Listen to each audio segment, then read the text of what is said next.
An issue that people with pain often have is that they stop moving. And in terms of the mind-body connection here, moving is really important. And I'm not just speaking about physically moving, but mentally moving, emotionally moving, that there's movement in the body in all levels and in all ways.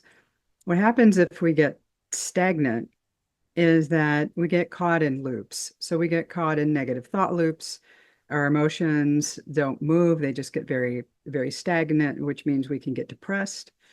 What's actually under depression is anger. And sometimes I actually like to think of depression as oppression, that we're oppressing our emotions. And so we become dulled and that we become numb to our own feelings, our own emotions, and even to what we're thinking.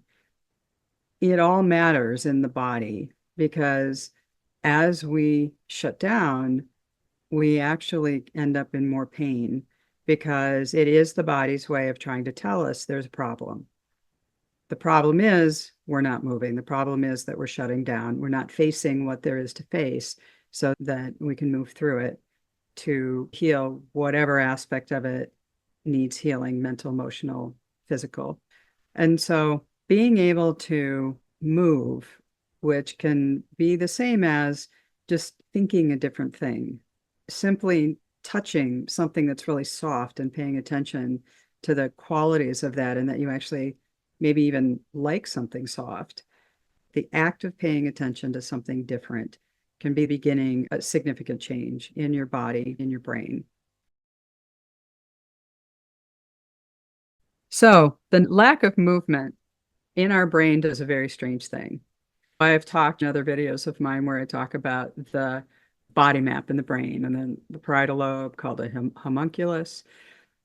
It actually defines our body in our brain. It has every area in our body is mapped here. And so if there's a ping, if there's a touch, say on the part of the brain where it connects to your toe, you're going to feel the toe and you won't even know that your brain is being pinged, but you're going to feel your toe because the place in the brain, they match. What happens if you don't move is that this place in your brain that's got you so defined becomes less defined. And it's, kind of a strange thing that if your brain gets pinged for your toe, but you haven't moved your toe in quite a while, I mean like months, you might actually feel your whole foot rather than just your toe, because our brain loses the definition of who we are. So our brain and our body are so intimately tied together that movement creates definition. Movement creates identity. We actually you can be in more pain over time because your brain's losing the definition of your body and your body parts.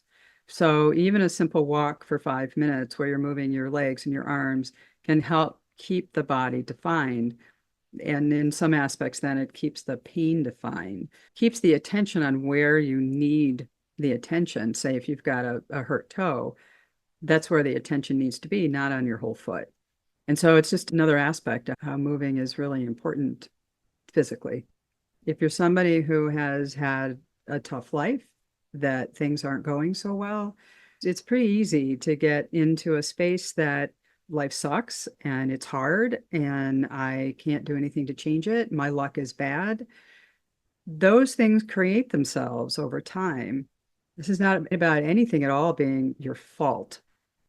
It's that sometimes life really sucks, and sometimes life sucks for a long period of time and it's hard. There is no missing that for many of us. And the good news, though, is that there is a way out of it. The way out of it are these small incremental steps into making a change and doing it enough times that the change begins to stick. I like to bring in, I'm not a quantum physics person, scientist at all, but I like to read about that stuff.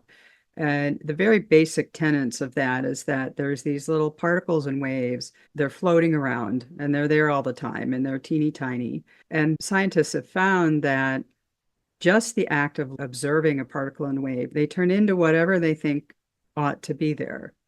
But the idea is that the consciousness And this connection to these particles and waves is doing something. It's actually creating a moment that is different than the last moment.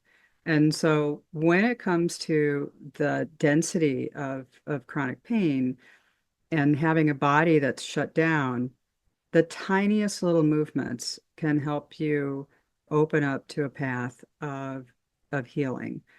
A question that is really good to ask yourself is, what if I could? What if I could move? What if I could walk around the block?